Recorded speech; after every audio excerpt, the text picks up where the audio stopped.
this slide you can see it is succinyl CoA.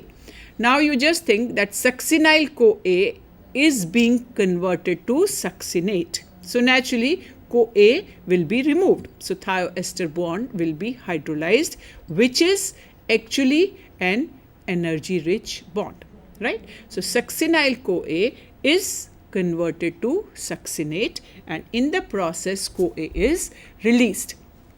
Now in this case you can see it has got strong negative energy, that means strong energy, that is delta, standard free energy change is minus 36 kilojoules per mole. Now this is an example of a substrate level phosphorylation, because in this case the enzyme, that is succinyl CoA synthetase, has got histidine moiety in its active site, which will be phosphorylated, which will conserve the energy, and then it will give this energy to the either ADP or to GDP.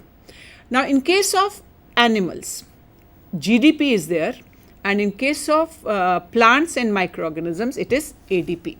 So what happens that whether it is ADP or whether it is GDP, so ultimately we can get either ATP or GTP. Even GTP can be converted to ATP.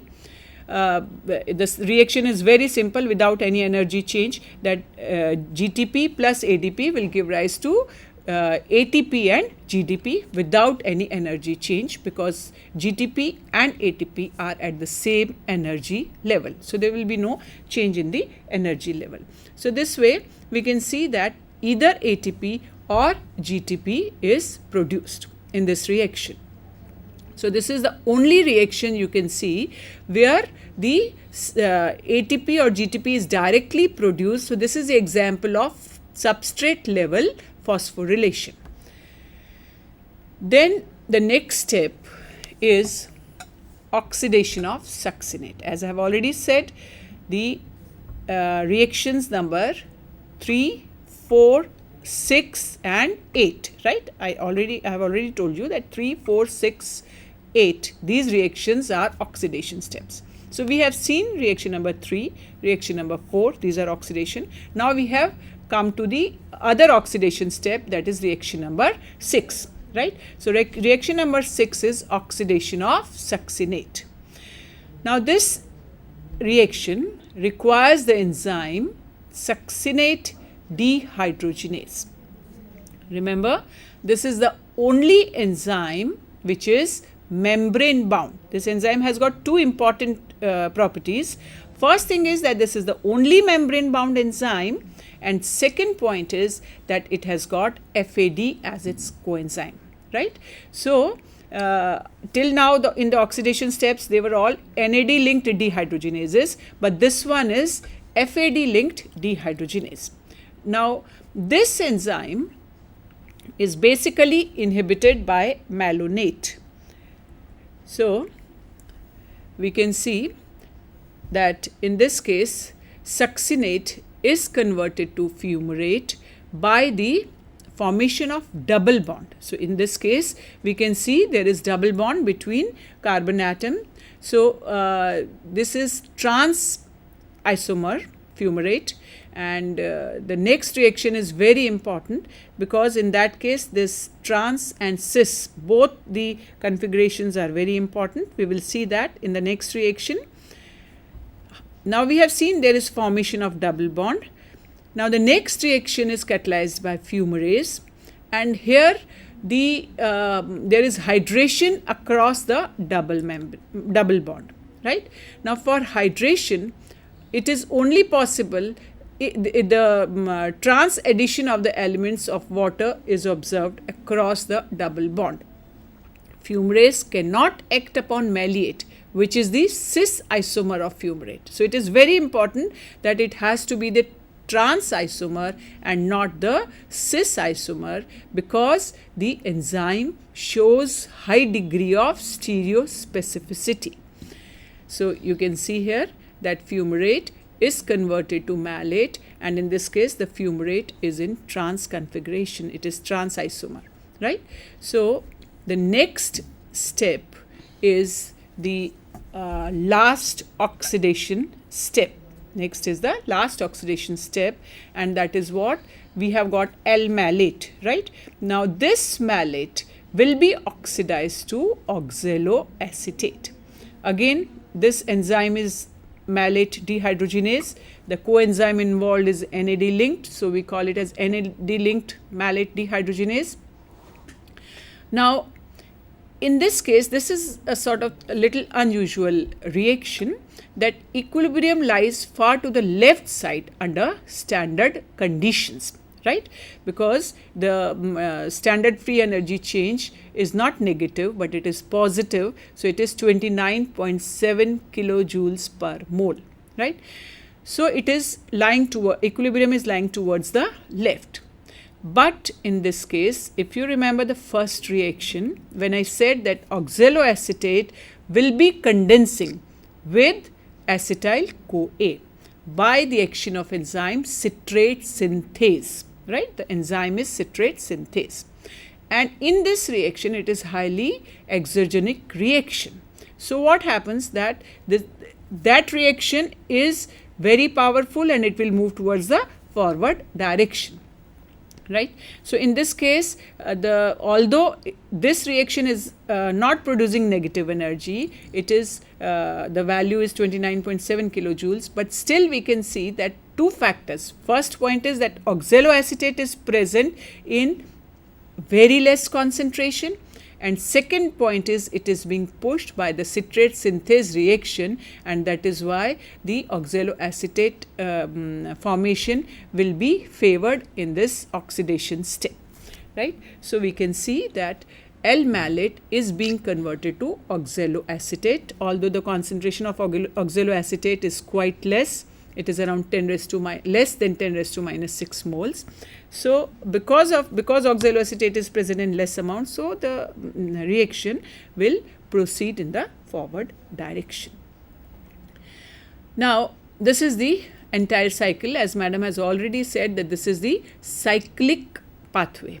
Glycolysis was a linear pathway, if you remember, but this one is a cyclic pathway. It starts with oxaloacetate and it ends with oxaloacetate, right? In this case, what happens, that two carbon atoms, how? In the form of acetyl-CoA, they enter into the pathway, and at the same time, two carbon atoms in the form of carbon dioxide, they are released from the pathway, right? So ultimately, finally, we are having oxaloacetate there, and this oxaloacetate, that it is regeneration of oxaloacetate, again it will combine with acetyl-CoA and the whole process will be repeated. So this is regarding the T.C.A. cycle. So if we see once again, you can see that oxaloacetate by citrate synthase enzyme, it will form citrate, right? Oxaloacetate plus acetyl-CoA, we get citrate. From citrate, we are getting cis-aconitate, which is an intermediate, followed by isocitrate. The enzyme is aconitase. From isocitrate, we will get, again this is an oxidation reaction, and we get alpha-ketoglutarate along with decarboxylation reaction. From alpha-ketoglutarate, we are getting succinyl-CoA, and from succinyl-CoA, succinate, then fumarate, L-malate, and finally again oxaloacetate. So this is the whole cycle is proceeding in the cyclic manner. So overall reaction, if we see, that means acetyl-CoA plus 3 molecules of water, 3 molecules of NAD, and 1 molecule of FAD plus, and 1 molecule of ADP and PI, and finally we are getting 2 molecules of carbon dioxide, 3 molecules of NADH2, 1 molecule of FADH2, and 1 molecule of ATP, right? Now, just to sum up, the products are carbon dioxide, ATP, NADH, and FADH2. Acetate enters as acetyl-CoA and joins to 4-carbon acceptor. Decarboxylation occurs at 2 steps to balance the input of 2 carbon. Oxidation occurs at 4 steps, as I have already told you the number of the reactions, that is 3, 4, 6, and 8. So 4 steps with NAD plus as electron acceptor in 3 cases and enzyme bound FAD in 1 case. ATP is generated at 1 point with GTP as intermediate and regeneration of 4 carbon. So that is regarding the TCA cycle. Now we understand what TCA cycle is. Now as I've already said, that TCA cycle is for, first thing is for energy generation, second thing is for the production of reducing power, either in the form of NADH2 or in the form of FADH2. So now the point is, we just try to see at which step NADH2 or FADH2 is produced. So we see that in pyruvate oxidation, one molecule of NADH2 is produced. Then in reaction number 3, where isocitrate is converted to alpha ketoglutarate, again one NADH2. Then reaction number 4, where alpha ketoglutarate is converted to succinyl-CoA, again one molecule of NADH2.